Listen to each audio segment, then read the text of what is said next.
Welcome to రావు గారి ఇల్లు. ఈరోజు సూపర్ టేస్టీ రెసిపీ చెప్పబోతున్నానండి. థంబ్నెయిల్ వీడియో టైటిల్ బట్టి మీకు నేను ఏం చెప్తానని ఇప్పటికీ అర్థమై ఉంటుంది. అవునండి, మటన్ దోసకాయ కూర టేస్ట్ అయితే చాలా బాగుంది. మీరు తప్పకుండా వండాల్సిన రెసిపీ ఇది. రండి, వెంటనే ప్రాసెస్ మొదలు పెట్టేద్దాం. చూడండి, దోసకాయ మటన్ కర్రీ కోసం నేను 1/2 కిలో మటన్ తీసుకున్నాను. మటన్ను శుభ్రంగా కడిగి పక్కన పెట్టాలి. ఇవి దోసకాయ ముక్కలండి. ఇవి కూడా 1/2 కిలో తీసుకోవాలి. దోసకాయలను శుభ్రంగా చెక్కు తీసి ఇలా గింజలు లేకుండా కడగాలి. గింజల పార్టు ఇలా మొత్తం తీసేసినా సరే, లేకుంటే ఇలా మధ్య పార్టు ఉంచి గింజలు మాత్రమే తీసేసినా బాగుంటుంది. నిజానికి మధ్య పార్టు ఉంటేనే రుచిగా ఉంటుందండి. తినేటప్పుడు కాస్త పులుపు తగులుతూ భలే టేస్ట్గా ఉంటుందండి. చూడండి, కూర కోసం ఒక మీడియం సైజు ఉల్లిపాయ, 7-8 పచ్చిమిర్చి, చిన్న టమాటా ఇలా ముక్కలుగా కట్ చేసుకోవాలి. ఈ కూరలో పచ్చిమిర్చి ఎక్కువగా ఉండాలండి.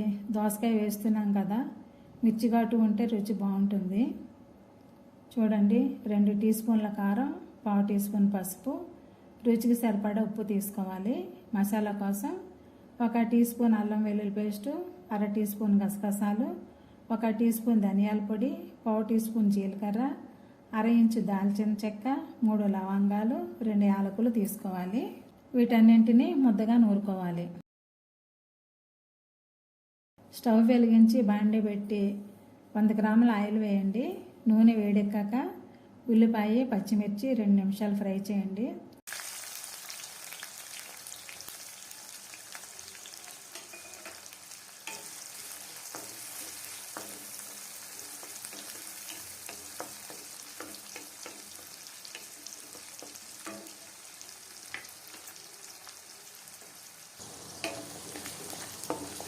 ఇలా ఫ్రై అయితే సరిపోతుందండి.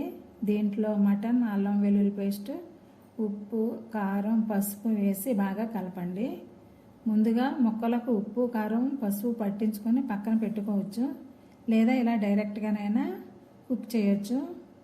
మటన్ను ఎక్కువసేపు మ్యారినేట్ చేయాల్సిన పని లేదండి, వెంటనే వండేసుకోవచ్చు. ఈ స్టేజ్లో ఎలాంటి నీళ్లు పోయకూడదు. మటన్ నుండి వచ్చే నీటితోనే ఉడకాలి. మూత పెట్టి 10 నిమిషాలు ఉడికించాలి. మంట సిమ్కు మీడియంకు మధ్యలో ఉంచండి.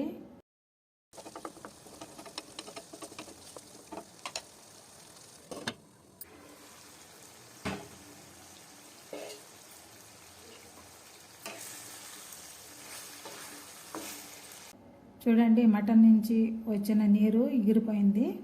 ఇప్పుడు ముక్కలు మునిగే వరకు నీళ్లు పోసి 15 నిమిషాలు ఉడికించాలి. మటన్ ఉడికేటప్పుడు మంట సిమ్లోనే ఉంటే మంచిదండి. నెమ్మదిగా ఉడుకుతుంది, కూర కూడా రుచిగా వస్తుంది.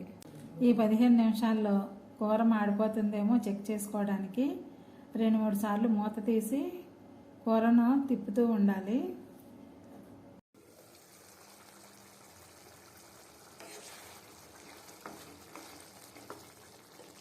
పదిహేను నిమిషాలు అయిందండి. ఇప్పుడు టమాటా ముక్కలు, దోసకాయ ముక్కలు వేసి బాగా కలపాలి. దోసకాయలతో కూర ఉడకడానికి నీరు సరిపోదండి. నేను మరికొన్ని నీళ్లు పోస్తున్నాను. ఇలా బాగా కలిపి 5 నిమిషాలు ఉడికించాలి.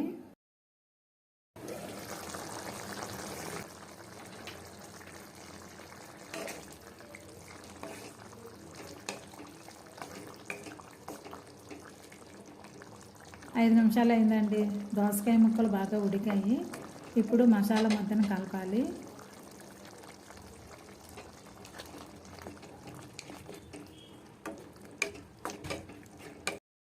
మటన్ కూరలో మసాలా వేసాక సిమ్లో ఉడికిస్తేనే మంచి రుచి అండి. దోసకాయ ముక్కలకు కూడా మటన్ ఫ్లేవర్ బాగా పడుతుంది. ఈ కూరలో మటన్ కంటే దోసకాయ ముక్కలని ఇష్టంగా తింటారు. కొద్దిగా కొత్తిమీర కూడా వేసి బాగా కలపండి. మూత పెట్టి 10 నిమిషాలు ఉడికించండి. మంట మాత్రం సిమ్లోనే ఉండాలి. 10 నిమిషాలు అయిందండి. చూసారా, కూర చాలా బాగా ఉడికింది. కూర ఇలా పులుసులో ఉంటేనే బాగుంటుందండి. స్టవ్ కట్టేసి మూత పెట్టేయండి. 2 నిమిషాల తర్వాత వడ్డించేసుకోవచ్చు. మటన్లో దోసకాయ కాంబినేషన్ చాలా బాగుందండి. నేను ఇంతకు ముందే చెప్పినట్టు మటన్ కంటే దోసకాయ ముక్కలే బాగా టేస్ట్గా ఉన్నాయి. ఈ కర్రీ రైస్ బిర్యానీల్లోకి చాలా బాగుంటుంది, చపాతీ రోటీల్లో కూడా బాగుంటుంది. ఈ టేస్టీ రెసిపీని మీరు తప్పకుండా ట్రై చేయండి. టేస్ట్ ఎలా కుదిరిందో నాకు కామెంట్ చేయండి. ఈ వీడియోని లైక్ చేయండి, షేర్ చేయండి, అలాగే ఖచ్చితంగా సబ్స్క్రైబ్ చేసుకోండి. మరిన్ని మంచి రెసిపీస్ కోసం నా ఛానల్ రావు గారి ఇల్లు ఫాలో అవ్వండి. Thank you for watching my channel.